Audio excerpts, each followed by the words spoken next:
Ryan Mitchell froze mid-step on the Golden Gate Bridge walkway, his 4-year-old daughter Lily sleeping peacefully against his chest in her carrier.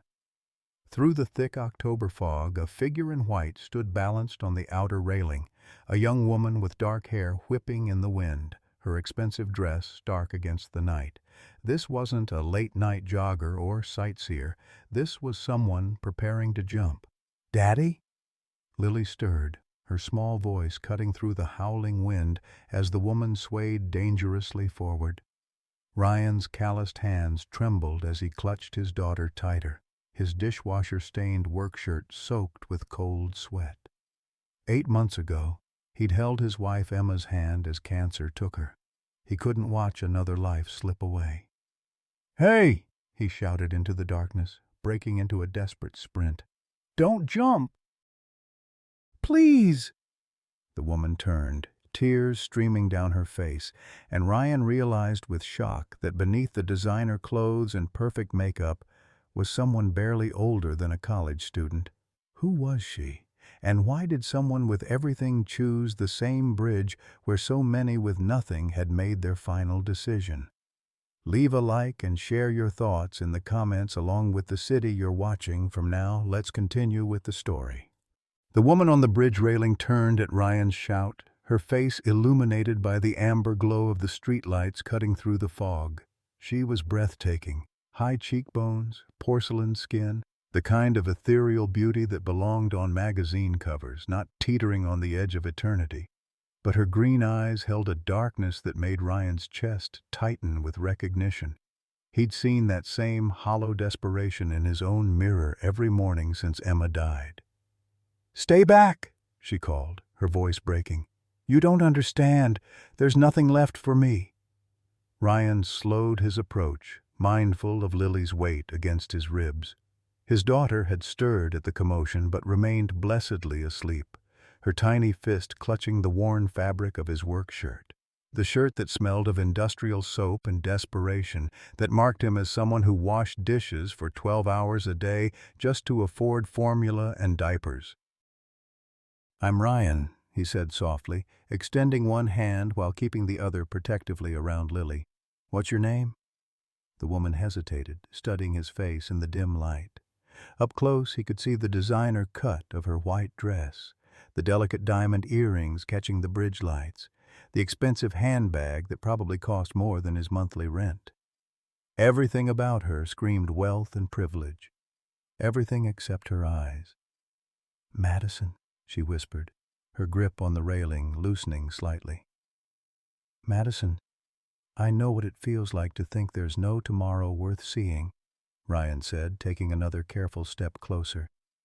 "I lost my wife 8 months ago. Cancer took her piece by piece while I watched, helpless. Some mornings, I wake up and the weight of keeping going feels impossible." Madison's expression cracked, fresh tears spilling down her cheeks. "You have someone who needs you," she said, nodding toward Lily. I'm just a thing to be traded." "My father, he's arranged my entire life like a business transaction. Tomorrow I'm supposed to sign papers agreeing to marry a man I've never even had a real conversation with, all to merge 2 companies." Ryan's heart clenched. Behind the designer facade was a young woman trapped in a cage made of gold. "What would you choose, if you could choose anything?" "Paint," Madison said immediately, then laughed bitterly. "I used to paint. My mother taught me before she died when I was 8. She said I had magic in my hands, but my father destroyed my canvases when I turned 18, said art was a frivolous distraction from my real purpose." At that moment, Lily stirred, blinking sleepily at the world around her. When she spotted Madison, her face lit up with the innocent wonder only children possess. "Pretty lady," Lily said, reaching out one small hand. "Are you an angel?" "You're crying angel tears." Madison's composure shattered completely, her sobs lost in the wind as she stared at this innocent child whose father cared enough to work himself to exhaustion every day just to keep her safe.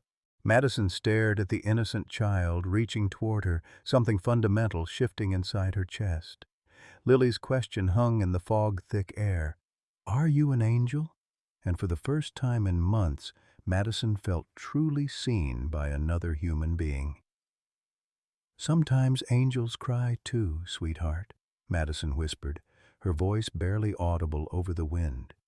Slowly, carefully, she stepped down from the railing onto the bridge walkway. The moment her feet touched solid ground, her knees buckled. Ryan caught her with his free arm, pulling her close as violent sobs shook her body. Lily reached out from the carrier, patting Madison's dark hair with the gentle instinct children have for healing broken things. "It's okay," Ryan murmured, his voice rough with emotion. "You're safe now. We've got you." They huddled together under the amber streetlights, three strangers who had become something more in the span of desperate minutes. Madison cried against Ryan's shoulder while Lily offered her worn teddy bear as comfort, the small gesture breaking through years of Madison's carefully constructed walls. "I don't even know your last name," Madison finally whispered, pulling back to look at Ryan through tear-swollen eyes. "Mitchell," Ryan said gently. "Ryan Mitchell. And it doesn't matter what your last name is. What matters is that you're here, alive. And tomorrow, you get to choose what comes next." Madison hesitated, then spoke the name that carried the weight of expectations and billions of dollars. Sterling. Madison Sterling. Even Ryan, who hadn't read a business magazine in years, recognized that name. Sterling Industries, one of the largest real estate empires on the West Coast, known for luxury developments and political influence, but looking at this broken young woman in his arms, all he saw was someone who desperately needed help. They took shelter in an all-night diner near the bridge, steam rising from coffee cups as Madison slowly shared pieces of her story. Her father, Victor, had built his empire after his wife, Madison's mother, died in a car accident when Madison was 8. The tragedy had transformed him from a loving father into a man who saw control as the only protection against loss. "He destroyed every painting I ever made," Madison said, wrapping her hands around the chipped ceramic mug. "Said art was what killed my mother. She was driving to my school art show when the accident happened. He's blamed creativity for taking her away ever since." Ryan watched Lily color on paper napkins with broken crayons the waitress had found, her natural artistic ability evident even in simple drawings. "Your daughter has talent," Madison observed, managing a small smile as Lily drew stick figures of the three of them holding hands. "She gets it from her mother," Ryan said softly. Emma was an art therapist at the Children's Hospital. She believed art could heal people, bring them back to themselves when everything else failed. Madison's breath caught. "What was her last name before you married?" "Chen, Emma Chen. Why?" Madison's eyes widened with recognition. "Emma Chen taught art therapy at UCSF Medical? She had long black hair, always wore paint-stained cardigans?" Ryan nodded, confused. "You knew her?" "She saved my life when I was 16, Madison whispered. "After my first suicide attempt, I was a patient in the psychiatric ward for 3 months, and Emma taught me that painting could be a way to survive instead of escape. She's the reason I kept creating art in secret, even after my father forbade it." The revelation settled over them like fog, the invisible threads that had drawn them together on the bridge suddenly visible. Emma had touched both their lives, leaving ripples that had somehow led to this moment. "She made me promise something before she died," Ryan said quietly. "She said, 'Promise me you'll save others like you tried to save me.' I thought she meant from cancer, but maybe she meant from drowning in different ways," Madison finished. As dawn approached, Madison knew she had to return home before her absence was discovered. But something had changed on that bridge, in that diner, in the space between strangers becoming something like family. She gave Ryan her number, not the main Sterling Industries line, but her personal phone that only a handful of people knew. "I meant what I said about choosing," Ryan told her as they prepared to part ways. Whatever cage you're in, there's always a way out, but only if you're alive to find it. Madison held Lily one more time, the little girl's warm weight against her chest, feeling like a promise of the family she'd never had. As she climbed into the waiting taxi that would take her back to her gilded prison in Pacific Heights, she clutched the napkin drawing Lily had given her, 3 stick figures holding hands under a bright yellow sun. For the first time in years, Madison fell asleep thinking about tomorrow, instead of ending today. But neither she nor Ryan knew that Victor Sterling's security cameras had captured footage of her on the bridge, or that her disappearance had already triggered a response that would change all their lives forever. 5 days after the bridge encounter, Ryan's world shattered in a pediatric waiting room that smelled of antiseptic and broken dreams. Lily had collapsed during snack time at Mrs. Patterson's daycare, her small body convulsing as her lips turned blue. The elderly babysitter had called 911, her weathered hands shaking as she performed CPR on the child she'd come to love like her own granddaughter. Congenital heart defect, Dr. Sarah Chen, no relation to Emma, but the coincidence of the name felt like a cruel joke, explained with professional gentleness. The valve has been deteriorating. We need to operate within 72 hours or the damage will be irreversible. Ryan stared at the medical bills spread across his kitchen table like accusations, $150,000 for the surgery.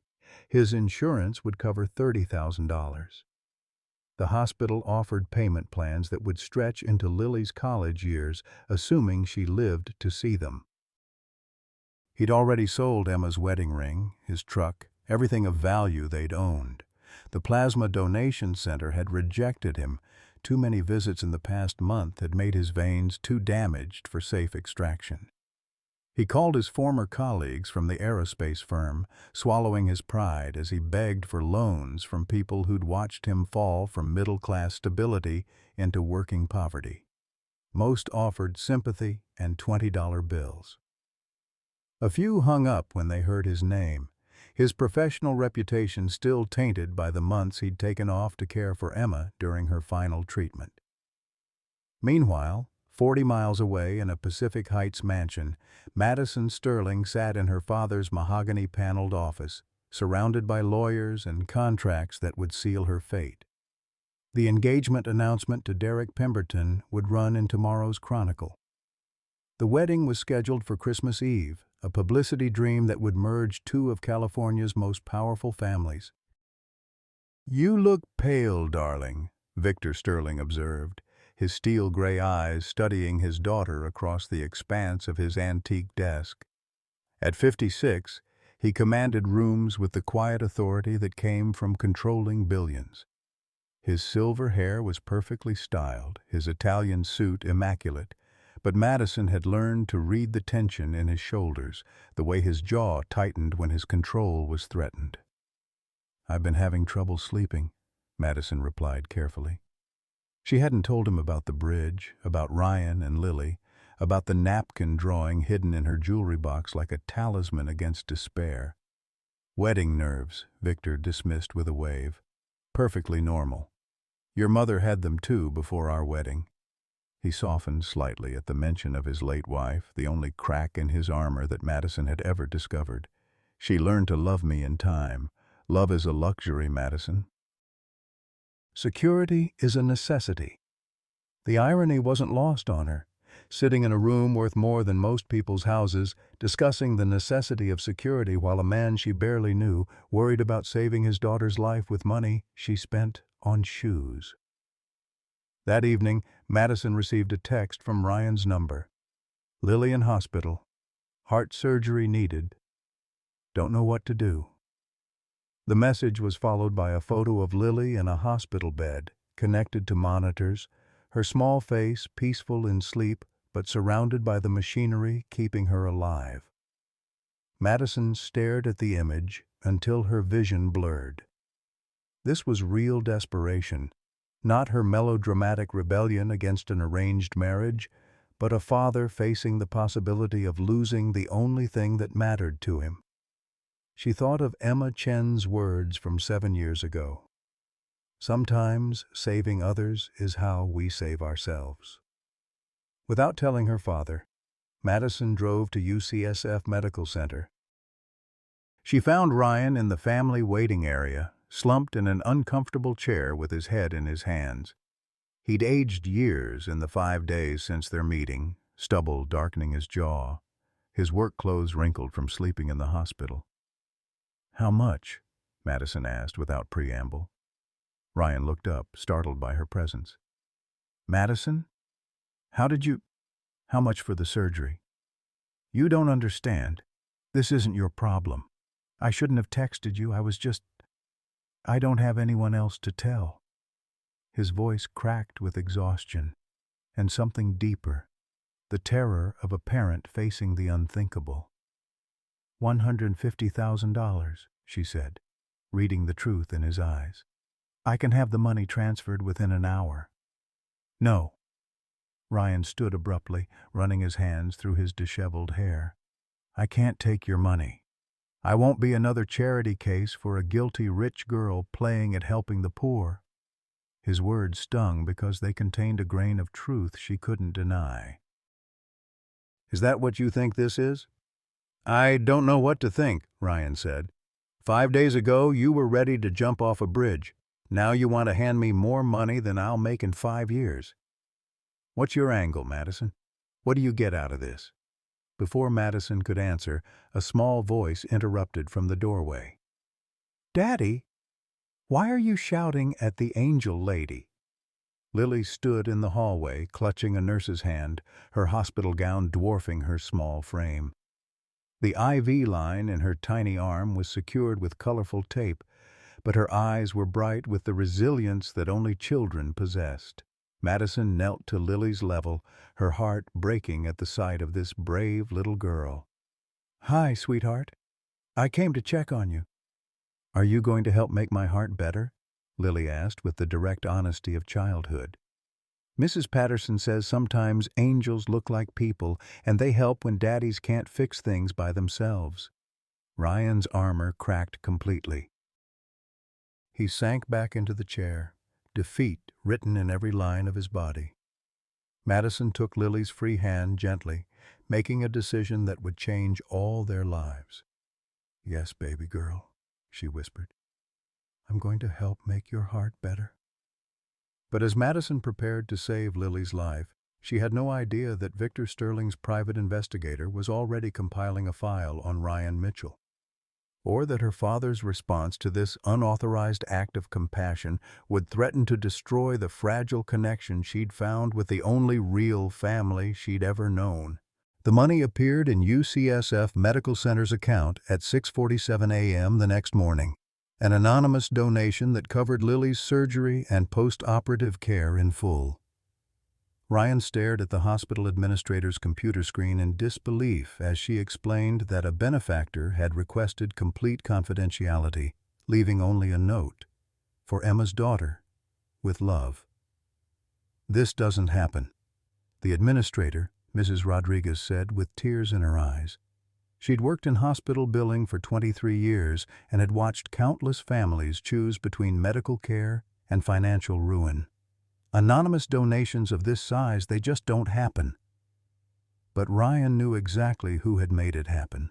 Madison had vanished from the hospital after their conversation, leaving only a text. "Lily deserves to live.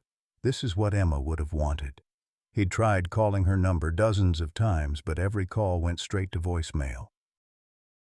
The Sterling family, he was learning, had ways of disappearing when they chose to.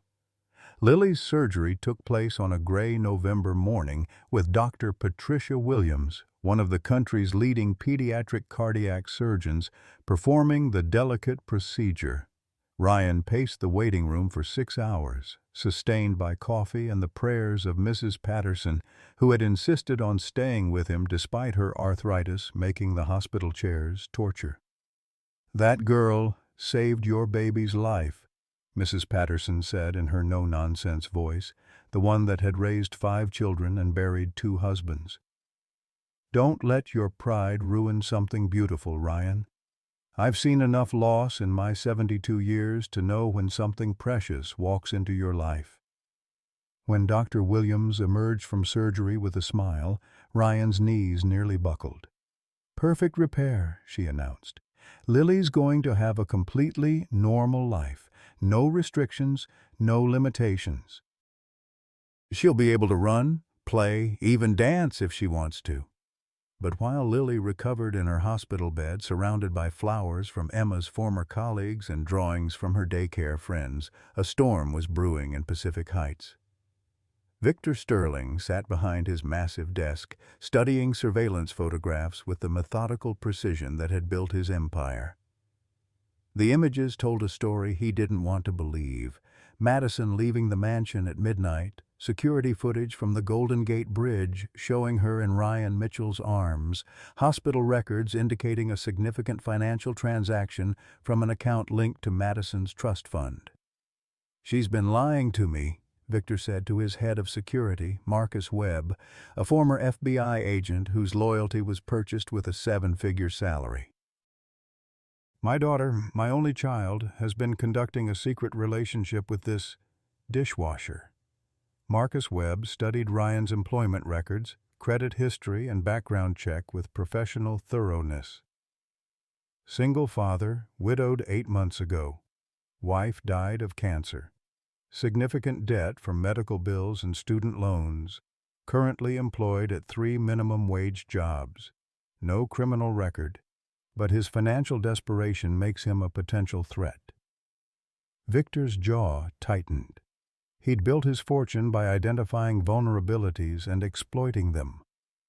In Ryan Mitchell, he saw a man whose poverty made him dangerous, someone who might use Madison's compassion and wealth to escape his circumstances. "Double Madison's security detail," Victor ordered. "And I want complete surveillance on Mitchell. Phone records, employment verification, social connections. If he's running some kind of long-term con on my daughter, I want evidence." "And if he's legitimate?" Webb asked. Victor's smile was cold as winter fog.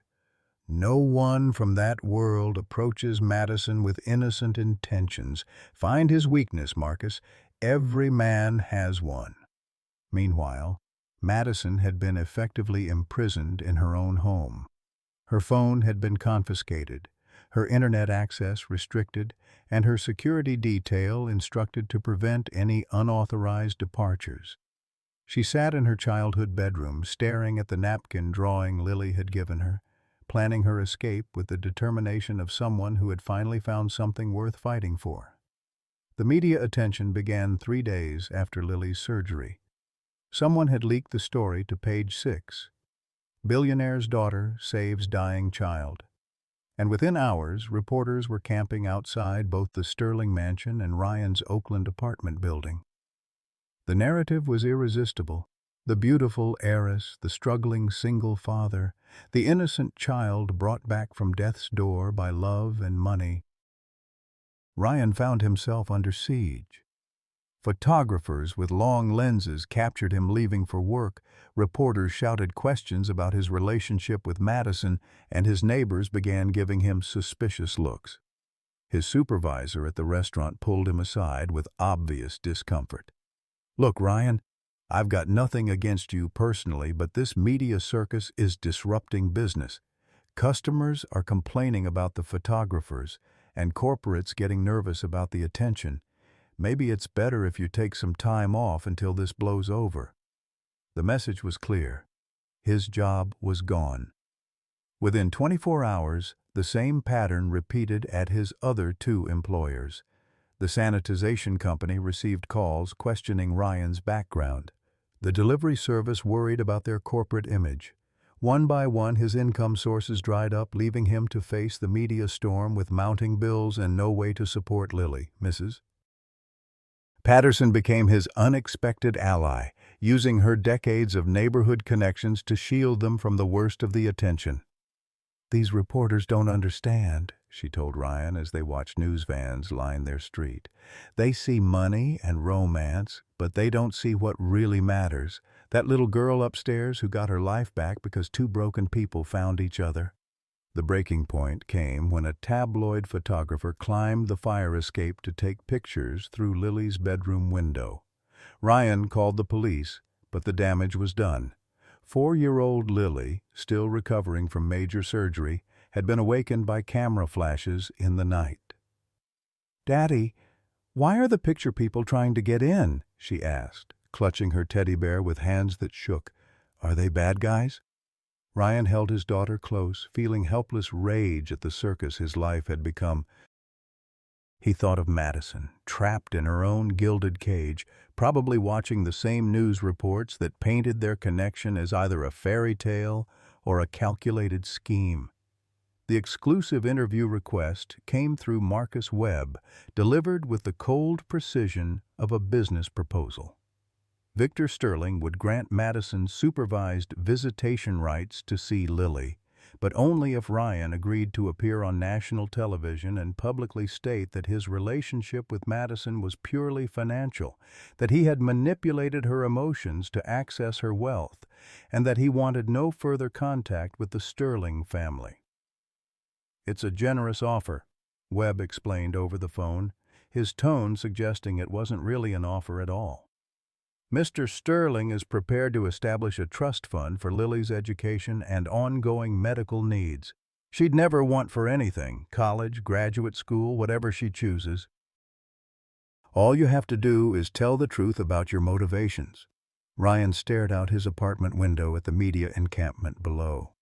3 news vans, a dozen photographers, reporters doing stand-ups in front of his building.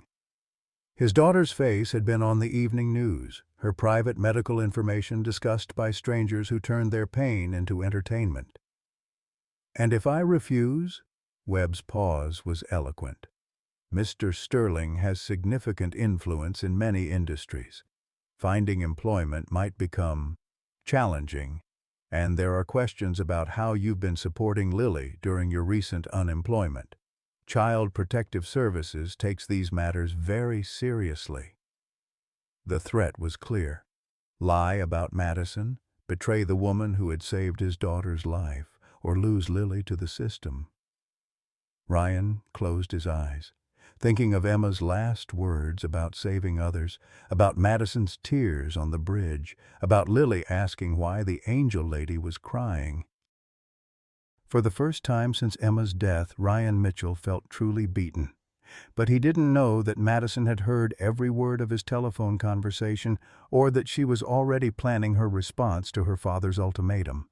The war for their unlikely family was about to begin, and Madison Sterling had finally found something worth fighting for with everything she had, even if it meant losing everything she'd ever known. Madison Sterling had inherited more than her father's fortune. She'd inherited his strategic mind and his ruthless determination when cornered. While Victor believed he had her contained in the family mansion, Madison had been planning her counterattack with the precision of a general preparing for war. The first phase began at 3 a.m. on a Tuesday morning when Madison's childhood friend, Derek Pemberton, received an encrypted message on his phone. Derek had been dreading his own arranged marriage as much as Madison dreaded hers, and he'd been secretly documenting his father's business dealings for months, waiting for the right moment to break free from his family's expectations. "I need your help," Madison's message read. "Are you ready to burn it all down?" Derek's response came within minutes.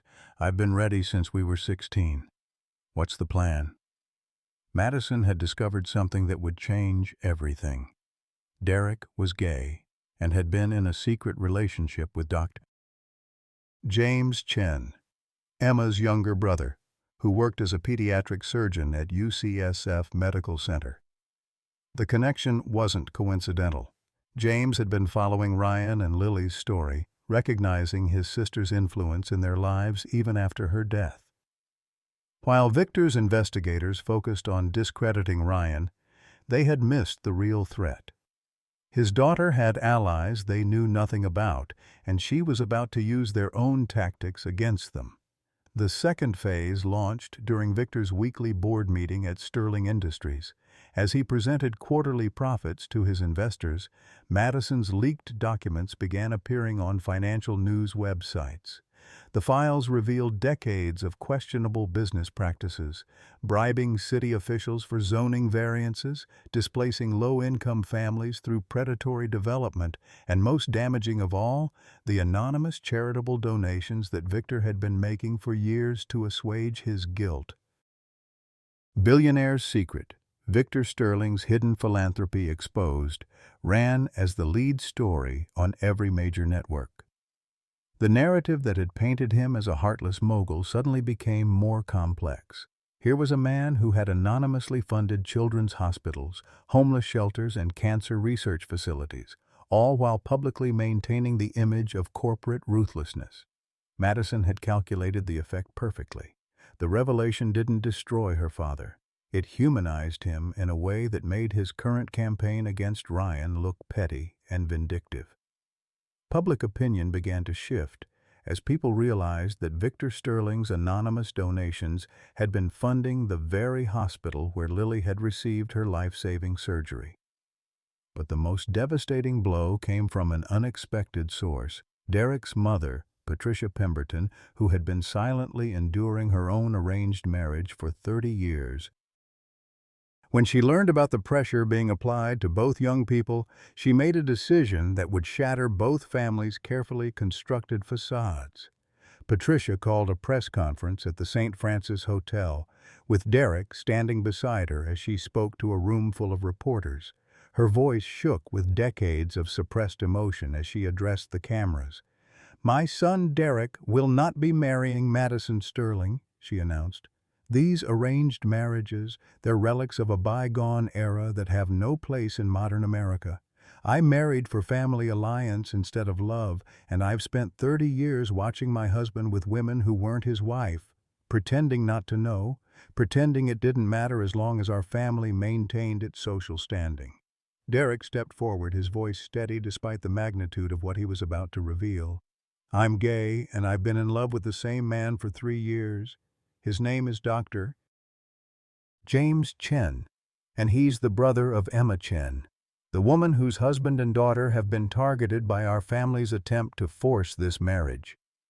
The room erupted with questions, but Derek continued, "Madison Sterling is one of the bravest women I know, and her only crime has been falling in love with a good man who represents everything our families should aspire to be: honest, hardworking, devoted to his child, and willing to sacrifice everything for the people he loves."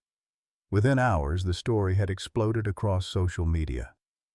"Let Madison Choose" began trending, with thousands of people sharing their own stories of family pressure, arranged relationships, and the courage it took to choose love over security.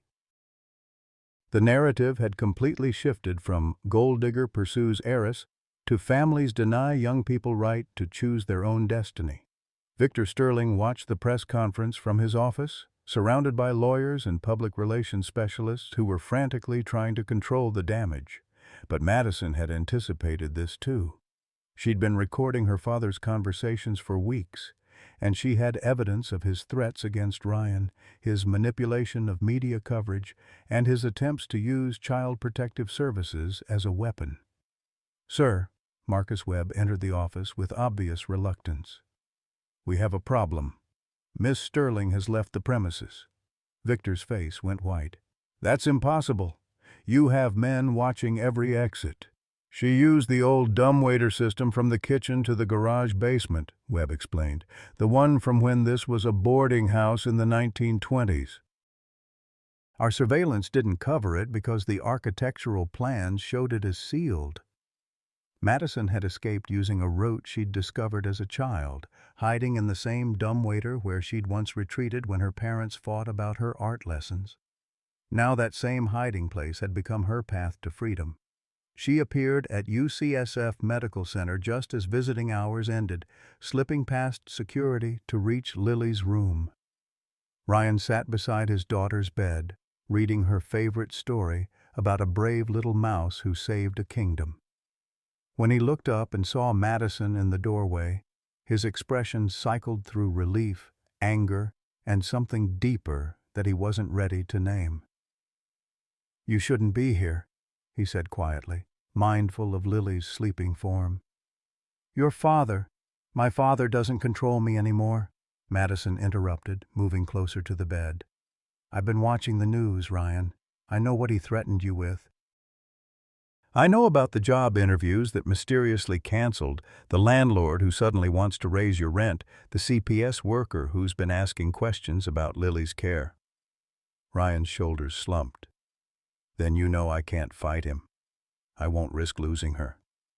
"You won't lose her," Madison said, pulling a manila folder from her bag, "because I have something that will end this war once and for all." The folder contained documents that would expose not just Victor's current campaign against Ryan, but a pattern of behavior that stretched back decades. Madison had found records of other families who had been targeted when they'd gotten too close to Sterling interests, evidence of a systematic approach to eliminating threats through financial and legal pressure. But the most damaging document was a letter in Victor's own handwriting, written to his wife shortly before her death. In it, he confessed his fears about losing control, his terror that loving someone meant making yourself vulnerable to unbearable pain. The letter revealed a man whose cruelty had been born from the same fear that had nearly driven his daughter to suicide. "He's not evil, Ryan," Madison said, tears streaming down her face as she watched Lily sleep. "He's broken. He lost my mother, and decided that controlling everything around him was the only way to prevent more loss, but I won't let his fear destroy something beautiful." As if sensing the emotional weight of the moment, Lily stirred in her hospital bed. Her eyes fluttered open, focusing on Madison with the clarity that sometimes comes to children in moments of crisis. "Angel lady," Lily whispered, reaching out her small hand. "You came back." "I promised I would help make your heart better," Madison replied, taking the child's hand gently. "And I always keep my promises." But even as Madison prepared to use her nuclear option against her father, none of them knew that Victor Sterling was at that very moment reading his wife's diary, rediscovered in a box of belongings he'd been too grief-stricken to open for 15 years. And in those pages, he was about to find truths that would change everything he thought he knew about love, loss, and the daughter he'd been trying so desperately to protect. The tragedy struck on a December morning when the winter fog hung over San Francisco like a shroud of foreboding. Lily had been recovering beautifully from her surgery, her laughter returning to brighten the sterile hospital corridors, when her small body suddenly convulsed in violent seizures that sent monitors screaming alarms throughout the pediatric ward. Ryan held his daughter's hand as her tiny frame shook uncontrollably. Her eyes rolled back, showing only white while her lips turned the terrifying blue of oxygen deprivation. Dr. Williams rushed in with a crash team, their faces grim with the knowledge that this complication, though rare, was often fatal in children Lily's age. "Massive stroke," Dr. Williams announced after the initial examination, her voice carrying the weight of a death sentence. "The surgery was successful, but sometimes the body develops blood clots during recovery. One has traveled to her brain, causing extensive damage to the left hemisphere." Madison arrived within minutes of Ryan's panicked phone call, her face pale with terror as she pushed past the security detail her father had assigned to follow her. She found Ryan in the hallway, his back against the wall, sliding down to the floor as his legs gave out beneath him. "She was laughing this morning," he whispered, his voice broken. "She was showing me her drawings, talking about going home for Christmas.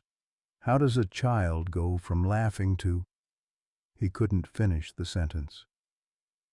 The next 72 hours became a nightmare of medical consultations, second opinions, and gradually diminishing hope.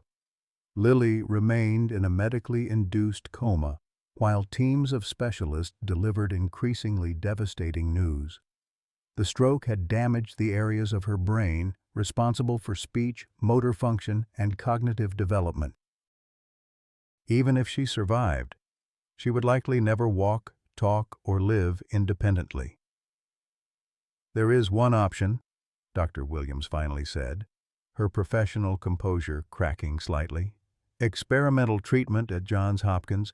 Dr. Rebecca Martinez has developed a new protocol using stem cell therapy.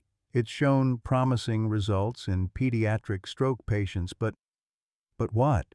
Madison demanded, gripping Ryan's hand so tightly her knuckles were white. "It costs $500,000, and insurance won't cover experimental procedures. Plus, Lily would need to be transported there immediately within the next 48 hours, or the window for treatment will close permanently."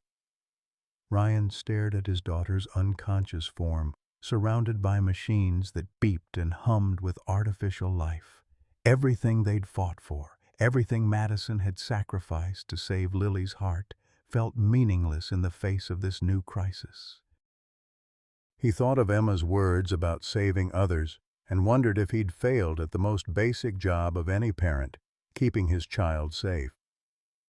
Madison left the room without a word, returning 20 minutes later with tears streaming down her face and her phone in her hand. "I called Johns Hopkins," she said quietly. "They can take her tomorrow morning, but we need to wire the money tonight." "Madison, no," Ryan said, though his protest lacked conviction. "I can't ask you to." "You're not asking, I'm deciding." Her voice carried a steel that reminded Ryan of her father's boardroom presence. "But there's something you need to know. My trust fund is tied up in legal proceedings because of the media attention. My father has frozen my accounts until the scandal dies down." Ryan's heart sank. They were back to square one, watching his daughter slip away while having the knowledge that money could save her, but no way to access it. "However," Madison continued, "there is one way I can get the money immediately." She showed him a document on her phone, the marriage contract with Derek Pemberton. "If I sign this and go through with the wedding, the combined trust funds release automatically. $500,000 would be available within hours." The room fell silent except for the mechanical breathing of Lily's ventilator. Ryan understood what Madison was offering, to sacrifice her freedom, her happiness, and any chance of a life together, to save his daughter's future. "I won't let you do that," Ryan said finally. "Lily wouldn't want you to give up your life for hers." "And I won't let her die when I have the power to save her," Madison replied. "Besides, Derek and I have talked. We're both trapped by our family's expectations. At least this way, something good comes from our sacrifice." But their conversation was interrupted by the arrival of Victor Sterling, flanked by his security team and looking older than his 56 years. His usually perfect composure was cracked, his silver hair disheveled, and his eyes held a haunted quality that Ryan had never seen before. "Madison," Victor said quietly, "we need to talk." "Not now, Father," Madison replied without turning around. "I'm trying to save Lily's life." "That's what I came to discuss." Victor moved closer to the hospital bed, staring down at the unconscious child with an expression Ryan couldn't read. "I've been doing some research into Dr. Martinez's program at Johns Hopkins. The success rate is remarkable. 70% of patients show significant improvement." Madison spun around, hope and suspicion warring in her expression. "Why would you care about Lily's treatment options?" Victor was quiet for a long moment, his gaze moving between his daughter and the child who had somehow become the center of their family's crisis. When he finally spoke, his voice was heavy with 15 years of suppressed grief. "Because I found your mother's diary," he said simply. "The one she kept during her final months.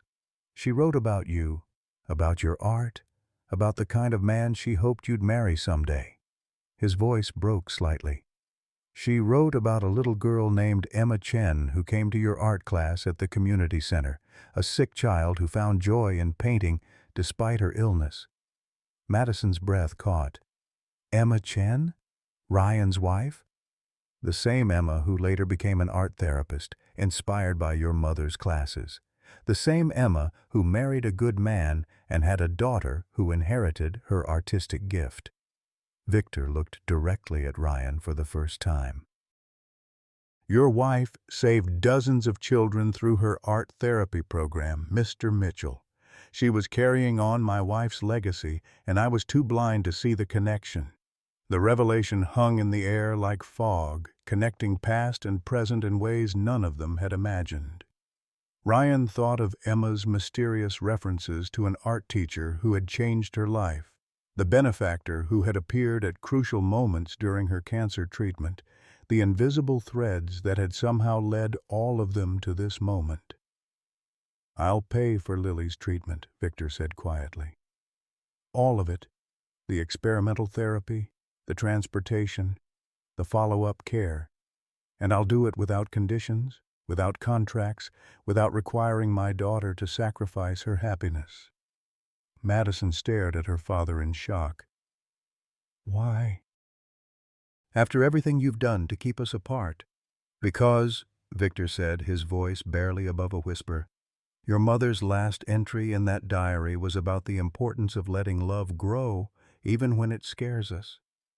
Especially when it scares us. But even as hope began to bloom in their hearts, none of them knew that Dr. Martinez had just received troubling news about Lily's latest brain scans, news that would test the strength of their newfound alliance in ways they couldn't imagine. The flight to Johns Hopkins took place in Victor Sterling's private jet, a Gulfstream G650 that had been hastily converted into a medical transport unit. Lily lay unconscious on a specialized gurney, surrounded by monitors and attended by a team of flight nurses, while Ryan sat beside her holding her small hand and whispering stories about her mother's courage during her final days. Madison sat across the narrow aisle, clutching a folder of documents that would change everything they thought they knew about their interconnected lives. During the frantic preparations for Lily's transport, she'd discovered something extraordinary in her mother's personal effects, something that Victor had either forgotten or never known existed. Ryan, Madison said quietly, not wanting to disturb Lily but needing to share her discovery. I found something in my mother's art supplies.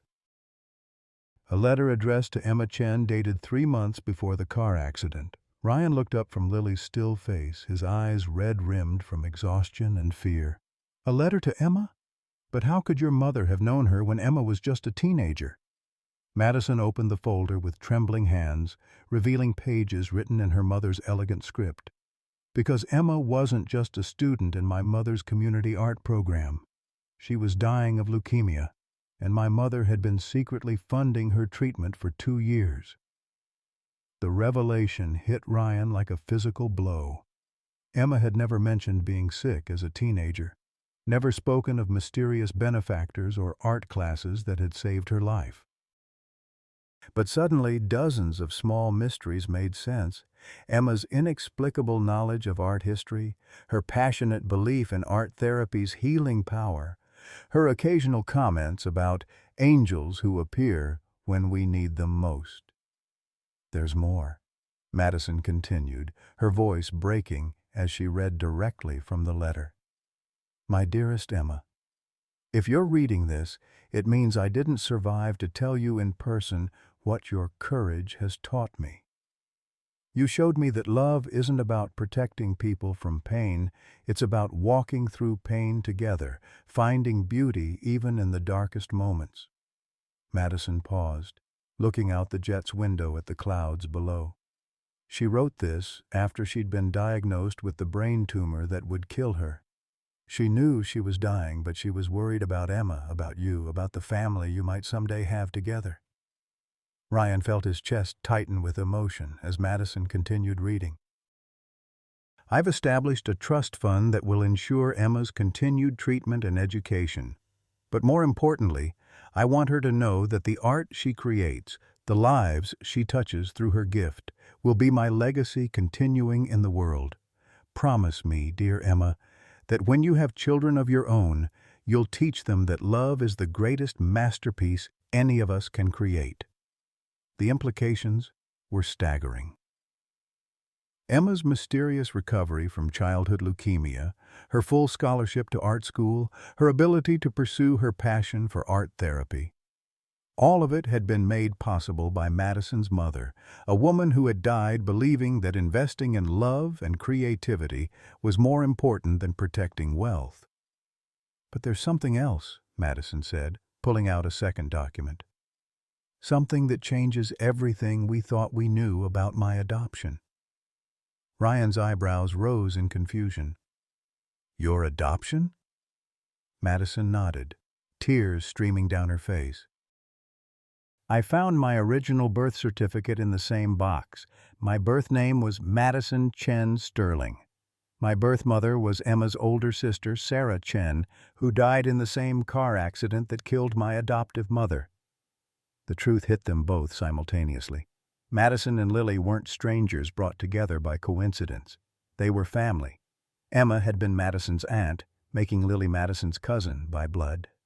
The invisible threads that had drawn them together on the Golden Gate Bridge had been the pull of family connection, the same genetic heritage that had given both Emma and Madison their artistic gifts. "Emma knew," Ryan whispered, remembering his wife's final words about saving others. "She knew who you were. That's why she made me promise to help people. She was thinking of you specifically." Before Madison could respond, Dr. Martinez's voice came over the jet's intercom system. She had been reviewing Lily's latest brain scans during the flight, and her news was devastating. "I need to prepare you for what we're facing," she said gently. "The stroke was more extensive than we initially realized. Even with our most aggressive treatment protocols, Lily's chances of meaningful recovery are less than 20%. Ryan's world collapsed around him for the second time in his life. First Emma, now Lily. The universe seemed determined to strip away everyone he loved, leaving him with nothing but memories and regret. He thought of all the times he'd worked late instead of reading Lily bedtime stories, all the moments he'd been too exhausted from his multiple jobs to fully appreciate her bright laughter and endless questions. 20%, he repeated hollowly. "You're telling me there's an 80% chance that my daughter will never wake up, never speak, never know how much I love her." Victor Sterling, who had been silent throughout the flight, finally spoke from his seat at the front of the cabin. "Mr. Mitchell, I've spent my entire adult life calculating odds, measuring risks, making decisions based on statistical probabilities, and I can tell you with absolute certainty that statistics mean nothing when it comes to the people we love." He moved closer to Ryan and Madison, his usual commanding presence replaced by something more vulnerable. "When Madison's adoptive mother, my wife, was diagnosed with her brain tumor, doctors gave us the same kind of percentages. 6 months to live, they said. Maybe 8 with aggressive treatment. Do you know how long she actually lived?" Madison looked up at her father with surprise. They had never discussed the details of her mother's illness, the topic too painful for Victor to revisit. 18 months, Victor continued. 18 months of painting with Madison, teaching her to see beauty in everyday moments, creating memories that would sustain her through 15 years of my failures as a father. The doctors called it medically impossible. I call it the power of love to rewrite the rules of what's supposed to happen.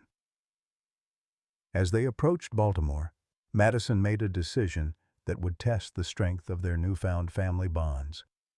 "I want to be Lily's donor," she announced suddenly. Dr. Martinez's voice came through the intercom again, confused by the request. "I'm sorry, Ms. Sterling, but the stem cell treatment doesn't require donors in the traditional sense. We use the patient's own—" "Not for the stem cells," Madison interrupted. "For blood transfusions during the procedure. Lily will need massive blood replacement during the treatment, and I want to be her primary donor." "We're family. We should be compatible." Ryan started to protest, but Madison cut him off.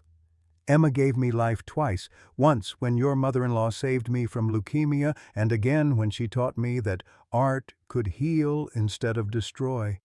Now I get to give that life back to her daughter, to our daughter." The blood compatibility tests were rushed through the hospital lab while Lily was prepped for the experimental procedure. The results confirmed what their hearts had already known. Madison and Lily were perfect matches, their shared genetic heritage making Madison an ideal donor for the complex transfusion protocol Dr. Martinez's treatment required. But as they wheeled Lily into the operating room, none of them knew that the most shocking revelation was yet to come. Victor Sterling had made a discovery of his own during the flight, a discovery about Emma Chen's death that would reveal the final connection in their impossible family story. Emma hadn't died of cancer, as Ryan believed. As she had died of complications from a rare genetic condition, the same condition that had killed Madison's birth mother and adoptive mother, the same condition that had caused Lily's stroke, and the same condition that was slowly killing Madison herself, though she didn't know it yet. The experimental treatment at Johns Hopkins wasn't just about saving Lily's life, it was about stopping a genetic curse that had been claiming the women in their family for generations. And Victor Sterling, the man who had spent 15 years trying to control death through wealth and power, was about to learn that sometimes the greatest act of love is letting go and trusting in miracles you can't buy or command. As Dr. Martinez began the most important surgery of her career, 3 generations of love, loss, and redemption converged in an operating room where the impossible was about to become reality, or where they would lose everything that mattered in their fight against fate itself. 18 hours after the surgery began, Dr. Martinez emerged from the operating room with exhaustion etched into every line of her face. But her eyes held something that made Ryan's heart leap with desperate hope.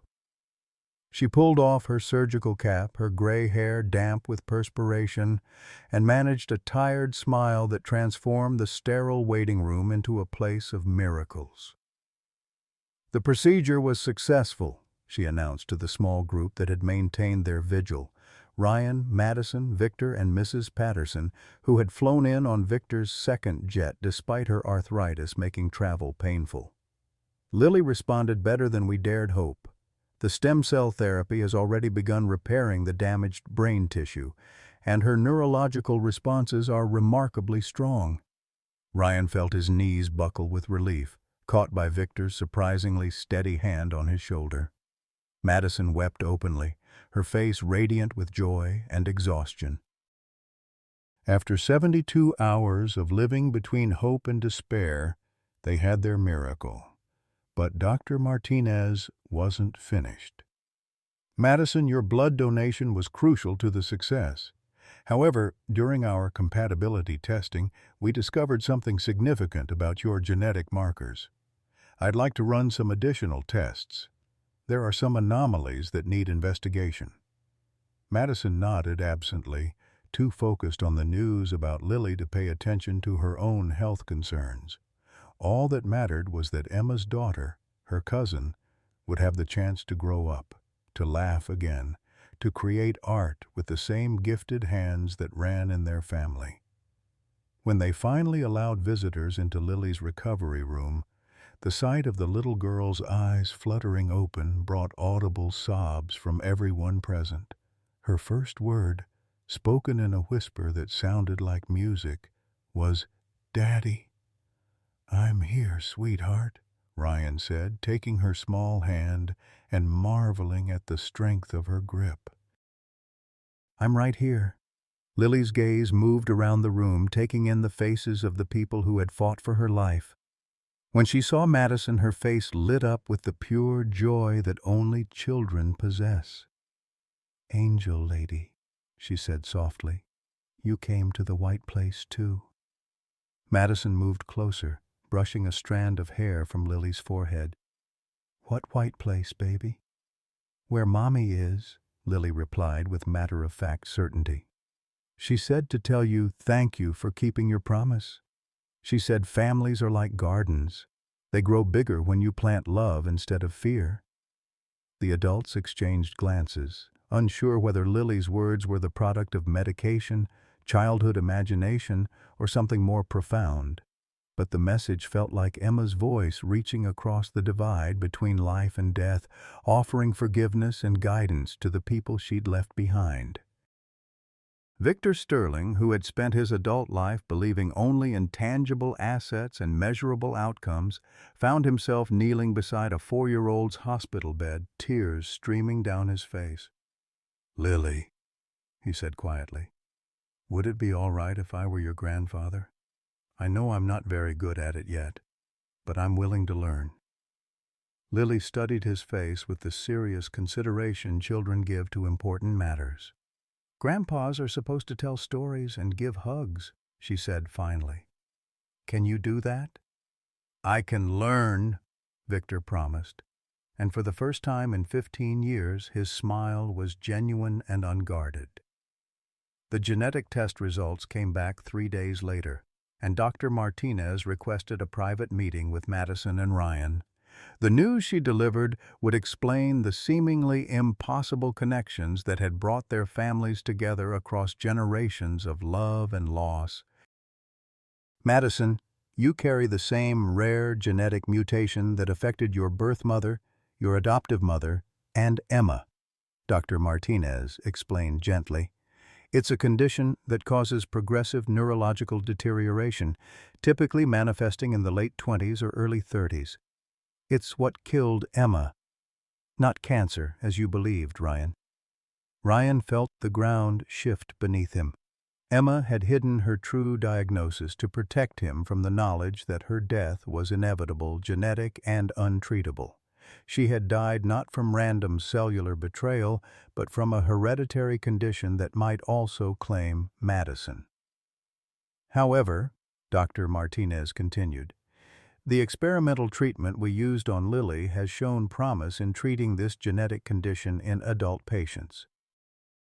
Madison, we could potentially use a modified version of the same protocol to prevent the disease from progressing in your case." Madison was quiet for a long moment, processing the reality that she had narrowly escaped death twice, once on the Golden Gate Bridge, and once from a genetic time bomb she hadn't known she carried. "What are the risks?" "Significant," Dr. Martinez admitted. "But without treatment, the condition is always fatal. With treatment, we're entering uncharted territory." That evening, as Lily slept peacefully in her hospital bed, the 3 adults sat in the family lounge discussing futures they had never imagined possible. Victor had offered to fund not only Madison's treatment, but also a research foundation focused on the genetic condition that had claimed too many women in their intertwined families. "I want to name it the Emma Chen Foundation," Madison said. "She saved my life by inspiring my mother to help her, then saved Lily's life through her father, and now she might save mine through the research her story will inspire." Ryan nodded, thinking of his wife's final words about saving others. Emma's legacy would live on not just in their daughter, but in the lives of future patients who would benefit from the research her story had made possible. 6 months later, Madison's treatment was completed successfully, with no signs of the genetic condition remaining in her system. The Emma Chen Foundation had raised $12 million for research into rare genetic neurological disorders. Derek Pemberton had married his longtime boyfriend in a ceremony that made national headlines for its message of authentic love over family expectations. And on a sunny afternoon in Golden Gate Park, Ryan Mitchell and Madison Sterling were married in a simple ceremony with Lily as their flower girl and Victor Sterling walking Madison down the aisle. Mrs. Patterson officiated, her weathered hands steady as she spoke about love that transcends circumstances, families that choose each other, and second chances that become new beginnings. As they exchanged rings, Lily tugged on Ryan's jacket. "Daddy, can you see Mommy? She's right there, smiling at us." Whether Emma's presence was real or imagined, her love had brought them all together, proving that sometimes the greatest gift we can give is trusting others to carry on our legacy of hope. The wedding took place exactly 1 year after that foggy night on the Golden Gate Bridge, in the same park where Emma had once painted watercolors during her art therapy sessions with sick children. The ceremony was intimate, just 40 guests who had become family through shared trials and unexpected grace. Lily, now 5 and radiating health, scattered rose petals with the serious concentration of someone who understood the importance of the moment. Victor Sterling walked his daughter down a simple aisle marked by white chairs borrowed from the community center. His transformation over the past year had been remarkable to witness, from the controlling mogul who had nearly destroyed his daughter's chance at happiness to a grandfather who spent Saturday mornings teaching Lily to paint with the same patient gentleness his late wife had once shown Madison. "Emma would have loved this," Mrs. Patterson whispered to Derek Pemberton, who sat beside his husband James. Dr. James Chen, Emma's brother, whose presence had completed another circle of connection none of them could have foreseen. The old woman dabbed at her eyes with a handkerchief that had belonged to her own mother. At 72, she had seen enough of life to recognize miracles when they appeared disguised as ordinary people making extraordinary choices. Ryan stood at the makeshift altar wearing his father's wedding suit, carefully altered to fit his leaner frame.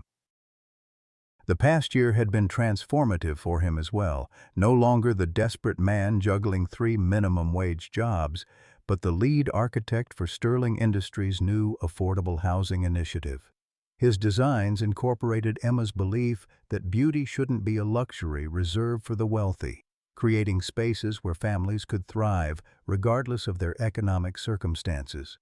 Madison approached in a simple white dress she had designed herself, adorned with small painted flowers that told the story of their journey, a bridge for where they met, a hospital for where they fought for Lily's life, a sunrise for new beginnings. Her art had evolved from secret rebellion to public celebration, with galleries now showcasing her work and the Emma Chen Foundation using her paintings to raise awareness for genetic research. The ceremony was officiated by Father Michael Rodriguez, the hospital chaplain who had prayed with them during Lily's darkest hours. His words were simple but profound. "We gather today not just to witness a marriage, but to celebrate the mysterious ways that love finds us, often disguised as strangers who become family, as tragedy that transforms into triumph, as endings that reveal themselves to be beginnings." As they exchanged rings, Emma's original wedding band for Madison, and a new ring crafted from gold donated by both their families for Ryan, Lily suddenly spoke up with the unfiltered honesty that only children possess. "Mommy Emma is here," she announced to the assembled guests. "She says she's proud that Daddy found someone who makes him laugh again, and she says Madison has the same sparkly light around her that Mommy had when she painted." The adults exchanged glances, some skeptical of a child's imagination, others wondering if love itself might transcend the boundaries between life and death. But Ryan knelt to Lily's level, understanding that whether Emma's presence was real or symbolic, her influence had guided them all to this moment. "What else does Mommy say?" he asked gently. Lily's face grew serious with the weight of an important message. "She says families aren't just people who share blood, they're people who share hearts. And she says the best way to honor someone who's gone is to love the people they left behind even more." Madison wiped away tears as she realized the profound truth in those words. Her birth mother, her adoptive mother, and Emma had all died too young, but their love lived on in the family that had formed around their loss. The genetics they shared had nearly destroyed them, but the love they inherited had ultimately saved them all. The reception was held at the newly opened Emma Chen Community Art Center, built with funding from the Sterling Foundation and designed by Ryan's architectural firm. The walls were covered with artwork created by children from the pediatric wing of UCSF Medical Center, their bright paintings a testament to the healing power of creativity that Emma had championed throughout her too brief life. Victor Sterling's speech surprised everyone who had known him in his corporate incarnation. Gone was the measured tone of board meetings and profit margins, replaced by the vulnerable honesty of a man who had learned that true wealth couldn't be measured in dollars. "A year ago, I thought love was a weakness that made people vulnerable to loss and pain," he told the gathering. "I spent 15 years trying to protect my daughter by controlling every aspect of her life, nearly destroying her in the process. But this family, this impossible, beautiful family we've become, taught me that love isn't about avoiding pain. It's about having people worth suffering for, worth fighting for, worth changing for." He raised his glass toward Ryan and Madison, but his eyes found Lily, who was showing her latest painting to anyone who would look. To second chances, to families we choose, and to the angels among us who remind us that miracles are usually just love wearing work clothes. The evening continued with dancing to music that spanned generations, big band standards for Mrs. Patterson, classic rock for the middle-aged guests, and Disney songs for Lily, who insisted that everyone needed to dance at least once with her. As the sun set over San Francisco Bay, casting golden light through the Art Center's windows, the celebration took on the quality of a Renaissance painting, all warm light and faces radiant with joy. Later, as guests began to drift away and cleanup began, Madison found a quiet moment with Dr. Martinez, who had flown in from Johns Hopkins for the wedding. The doctor's experimental treatment had not only saved Lily's life but had opened new possibilities for treating the genetic condition that had claimed so many women in their family. "The research is progressing faster than we hoped," Dr. Martinez reported. "Your case study, combined with Lily's successful treatment, has attracted international attention. We're seeing applications for clinical trials from around the world. Emma's story is going to save lives she never could have imagined touching." Madison nodded, understanding that this was perhaps the greatest wedding gift she could have received, the knowledge that their pain had been transformed into purpose, their loss into a legacy of hope for other families facing similar battles. As the evening wound down, Ryan and Madison found themselves alone with Lily in the Art Center's main gallery, surrounded by paintings that celebrated the triumph of human creativity over adversity. Lily had fallen asleep in Madison's arms, exhausted by the excitement of the day, but peaceful in a way that spoke of complete security and love. "Are you ready for this?" Ryan asked his new wife, gesturing toward their sleeping daughter. "Being a family, dealing with a precocious 5-year-old who talks to angels and thinks she can paint the future?" Madison smiled, brushing a strand of hair from Lily's forehead with the same gentle motion she had used that first night on the bridge when a stranger's child had broken through her despair. "I've been ready for this my whole life," she said. "I just didn't know what this looked like until I found you both." Outside, fog was beginning to roll in from the Pacific, the same fog that had shrouded the Golden Gate Bridge on the night their story began.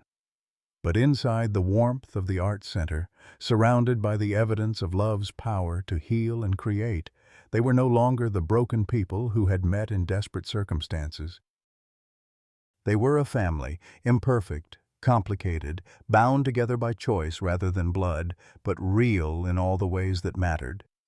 As they prepared to leave for their honeymoon, a simple trip to a cabin in the redwoods where Lily could explore nature and they could all learn to be a family together, Madison realized that the bridge had indeed been a place of ending, but it had also been a place of beginning, where a struggling single dad's courage to help a stranger had created ripples of love that would extend far beyond their own lives. The last light of day faded as they walked to their car, and in that gentle twilight, it was easy to believe that Emma's spirit walked with them, her legacy of love finally complete in the family she had helped bring together across the boundaries of life and death. My dear friends, this story reminds us that even in our golden years, love has the power to surprise us, challenge us, and transform us in ways we never imagined. Sometimes the families that matter most aren't the ones we're born into, but the ones we choose to create through acts of courage, compassion, and faith. Whether you're 55 or 75, whether you feel it's too late for new beginnings or second chances, remember that Madison and Ryan found each other in their darkest moments and built something beautiful from their shared brokenness. Love doesn't have an expiration date, and it's never too late to open your heart to unexpected possibilities. Have you ever experienced a moment when a stranger's kindness changed the direction of your life? What would you tell someone who feels it's too late for love or new beginnings at your age? Please share your thoughts in the comments below. Your story might be exactly what someone else needs to hear today.